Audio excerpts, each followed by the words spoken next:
તો હું આ આખા અગ્નિકાંડની ઘટનામાં પત્રકારત્વ અને પત્રકાર જગતના જે સાથીઓ એણે જે એની કરોડરજ્જુ ભાંગી નથી ગઈ એવો આખા ગુજરાતને અહેસાસ કરાયો એ બદલ પત્રકાર મિત્રોનો દિલથી આભાર માનું છું.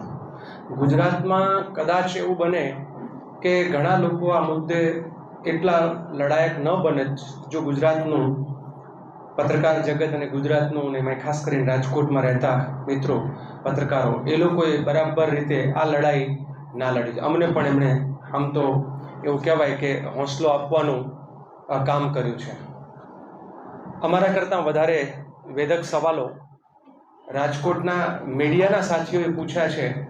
એ આક્રમક હતા અને એમની આક્રમકતા જોઈને હું ને જિગ્નેશભાઈ પહેલી વખત પત્રકારો દ્વારા રખાયેલી શ્રદ્ધાંજલિ સભામાં ગયા અને એ શ્રદ્ધાંજલિ સભામાં ગયા પછી પરિવારોને મળ્યા અને એમના આંસુ એમનું દુઃખ દર્દ જોઈને અમે કશું જ લીધા વગર અહીંથી ગયા હતા 30 તારીખે 30 મેના રોજ અને પછી નક્કી કર્યું કે હવે અહીંયા જ રોકાઈ જઈએ અને આખી એક મોહિમ અહીંયા શરૂ થાય. પરિવારોને જે મળ્યા, અલગ અલગ લોકોને મળ્યા, એમાં કાળજું કંપાવી દે એવી વાત એ છે કે આપણે ઉનાળાની ગરમીમાં 45 ડિગ્રી ટેમ્પરેચરમાં બહાર નીકળીએ તો આપણે ત્રાહિમામ પોકારી જઈએ છીએ. અહીંયા 3000 ડિગ્રી ટેમ્પરેચર થયું હતું અને આ 3000 ડિગ્રી ટેમ્પરેચરની અંદર જે બાળકો ભૂંજાઈ ગયા, જે યુવાનો, નવદંપતીઓ જે મનોરંજન અર્થે ગયેલા, એના જીવનમાં, એના પરિવારના જીવનમાં જે કરુણા સર્જાઈ, એ જીવાત્મા એ કેવી રીતે આમ તેમ ભટક્યા હશે એક સળગેલા લોકો. કમનસીબીની વાત એ હતી આ ક્યાંક નાની મોટી લાગે તો બહાર નીકળવાનો રસ્તો હોય. આ આખા ગેમ્સ ઝોનમાં ક્યાંય બહાર નીકળવાનો રસ્તો જ નહોતો. એક એન્ટ્રી ને એન્ટ્રી પછી બધું જ લોખંડ અને પતરાની ફ્રેમના કારણે એ નીકળી જ ન શકે. અને બહાર ઉભેલા લોકોએ કીધું કે અમે અંદરના લોકોને પતરાને ખખડાવતા, પતરાને પાટા મારતા એ જોયા છે, એટલે સાંભળ્યા છે. કોઈ રીતે ત્યાં અંદર જે વ્યક્તિ હતા એક પણ બહાર જીવતો ન નીકળી શક્યો. આ દુઃખદ ઘટના જે રીતની કરુણા બની, કરુણાંતિકા જે આખી બની, એ કરુણાંતિકાના કારણોમાં જવાની જરૂર છે કે આ શેના લીધે બન્યું. એ કોઈ અચાનક ઇલેક્ટ્રિક શોક સર્કિટ થઈ ગયું ને એવું બન્યું એવું નથી. ત્યાં એક બાજુ ગેમ્સ ઝોન ચાલે છે, 1500 લીટર પેટ્રોલ અને ડીઝલ ત્યાં મોજૂદ છે પેલા બધા એના સાધનોને ચલાવવા માટે, અને બીજી બાજુ એનું એક્સટેન્શનનું કામ, વેલ્ડિંગનું કામ ચાલુ છે. એટલે તમે દિવાસળી અને પેટ્રોલ ભેગું રાખો તો શું થાય?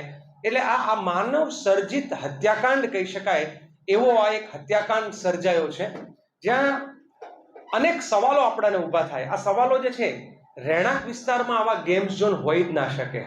તો રહેણાંક ચારે બાજુ મોટા મોટા બિલ્ડિંગ છે, રહેણાંક વિસ્તારમાં ગેમ્સ ઝોનને મંજૂરી કોણે આપી, શાના માટે આપી? આટલું પેટ્રોલ ડીઝલ, જિગ્નેશભાઈ બહુ એની વિગતે વાત કરી છે. રાતના અંધારામાં સામાન્ય રીતે કોઈ પણ ક્રાઇમ સીન હોય તો એનું ફોરેન્સિક તપાસ ન થાય ત્યાં સુધી એના પુરાવાઓને ત્યાંથી હટાવી ન શકાય. સવાર પડ્યું ત્યાં બુલડોઝર ફેરવાઈને જાણે અહીંયા કશું બન્યું જ નથી ને બધો જ કાટમાળ સળગેલો જે છે ખસેડી લેવામાં આવે તો આપણા ત્યાં પુરાવાનો નાશ કરનાર વ્યક્તિ જે હોય એને આકરામાં આકરી સજાની જોગવાઈ છે.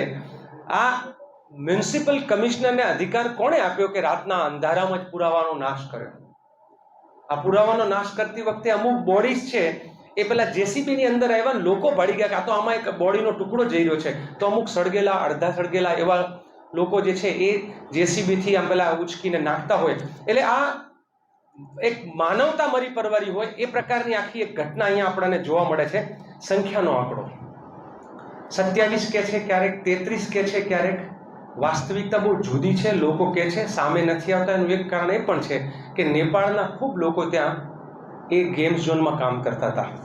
એના પરિવારને કદાચ આજે ખબર પણ નહીં હોય કે એના વ્યક્તિ જીવતા છે કે નથી. એવું 72 લોકોની એન્ટ્રી બોલે છે જે ગેમ્સ ઝોનમાં. 32 થી 35 કર્મચારીઓની ડ્યુટી હતી એ સમયે. કેટલા ભાગીને નીકળ્યા, શું થયું, ભાગીને નીકળ્યા તો એ કેમ ભાગી ગયા, એણે શું જોયું, એ કશું જ નહીં. ખાલી 27 ડેડ બોડી જેની મળી એનો આંકડો જે ભસ્મીભૂત થઈ ગયા, કારણ કે 3000 ડિગ્રીમાં હાડકું પણ જે છે રાખ બની જાય. તો આ વિશે સરકાર જે છે જેમ કોરોનામાં આંકડા છુપાવવામાં અહીંયા છુપાવે છે, જે લોકોના નામ આવ્યા પૂછપરછ પતી પણ ગઈ એવા સમાચાર છે કે એની પૂછપરછ પૂરી થઈને હવે એ લોકોને મોકલી આપ્યા છે, મને લાગે છે કે જેલમાં.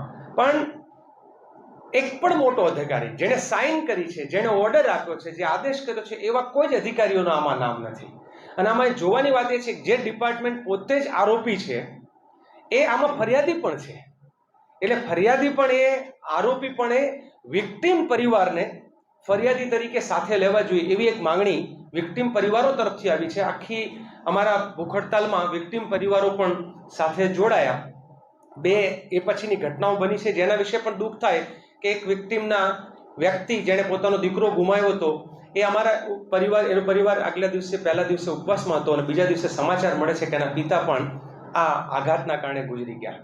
એક બેન જેનો ભાઈ વાલસોયો ત્યાં ગયો તો, પ્રેગ્નન્ટ હતી, તો એને મિસકેરેજ થઈ જાય છે. કારણ કે આ આખી ઘટના એક સડન, કેટલાય લોકોનો રોટલો રડનાર વ્યક્તિઓ આમાં ગયા અને સરકાર 4 લાખ રૂપિયા આપે છે.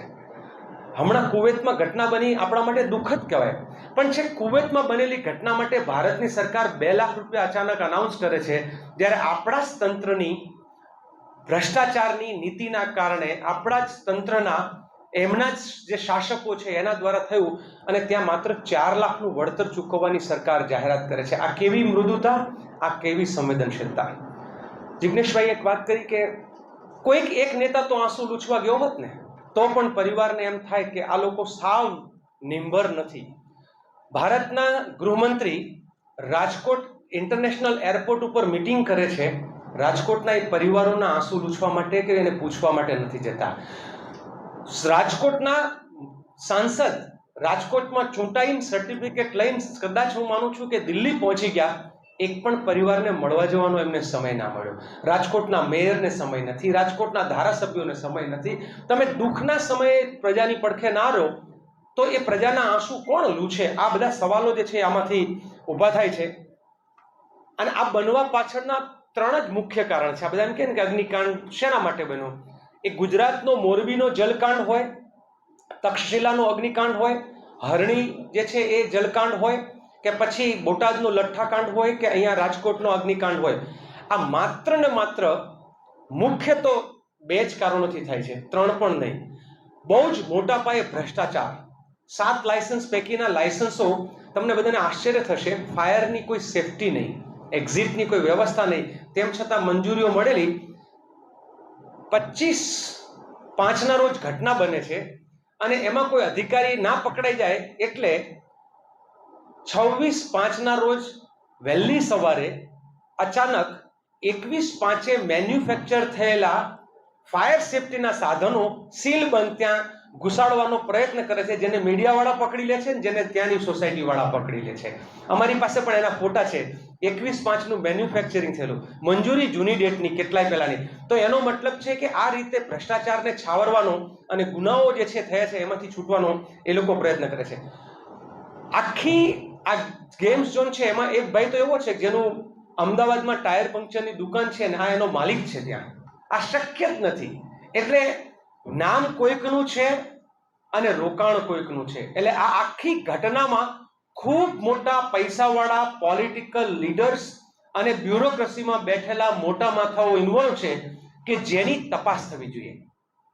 તપાસ વિપક્ષ તરીકે અમને, અને એનું કારણ એ છે 141 મચ્છુક જે ઘટનામાં બન્યા, પુલમાં, બ્રિજ જલકાંડમાં જે મર્યા, અને 22 લોકો જે તક્ષશિલા કાંડમાં મર્યા, આ બધા જ લોકો જે છે એના આરોપીઓની પૂછપરછ થયા પછી આજે એક પણ આરોપી જેલમાં નથી.